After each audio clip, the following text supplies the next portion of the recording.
Hey everybody, this is Anita, the wealthy SAP consultant, and today's episode we're trying out something new. We're going to live stream on all the platforms at once, so I'm super excited to be here with you guys. And I wanted to talk about real quickly an article I read in mediate.com. So one of the things that they discuss in this article this morning, which I thought was really fascinating, whether you knew him as a former president and experienced him in your lifetime, or I'm actually a little bit younger and didn't really experience anything about President Carter, who just passed away on Sunday. But the article was talking about what an incredible negotiator and mediator that he was. As a matter of fact, some of the things that he was known for was resolving conflicts. And the article refers to the fact that at one point he was trying to be involved in like 114 worldwide conflicts that were going on. And so that actually caused me to take a little bit of a step back and think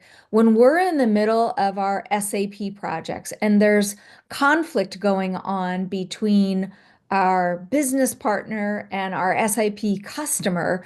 one of the things that we realize is that as I read the article, I realized that I do some of these same, I have some of these same skills. I use some of these same tools. And they are, so I'm just testing out some things on this live stream for in just a new way. But anyway, so a couple of things that he mentioned was in the article was that number one, instead of going into a conversation that is tense and in the middle of like a conflict,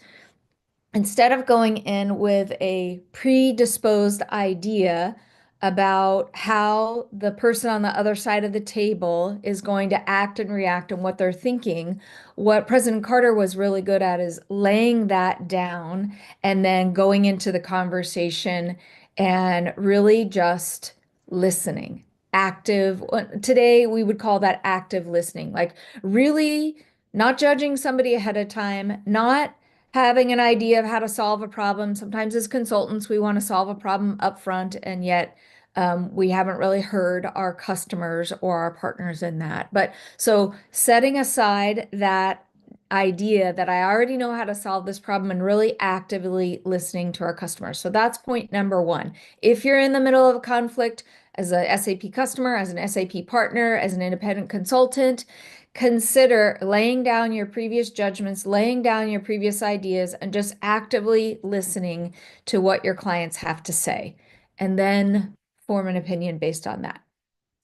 The second thing that they talked about in the article that was a big thing that we love to do when we're in the middle of, my team and I are in the middle of an SAP projects that is in the middle of escalation, is really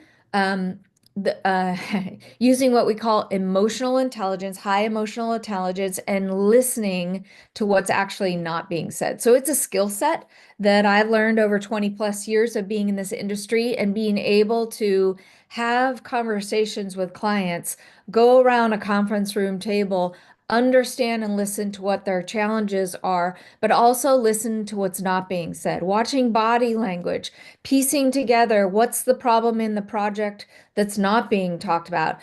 being sensitive to the countenance on somebody's face, being sensitive to their emotions that might be coming out in the middle of the conversation, being sensitive to their attitude, their tone of voice, those kinds of things. Actually, those things give me more clues sometimes about how to get a customer out of escalation, even more so than what they're laying out on the table and just saying clearly, Anita, this is my problem. So I hope those two things help you today as you're going forward with your escalation projects. What we want to do on this channel is get people out of escalation so they can get back to making a profit and serving the customers well. If you have any comments, go ahead and put those in the chat and we'll be sure to respond. If you also have any topics that you want us to discuss on the next live stream, then go ahead and put those in the comments as well, and we'll see you soon.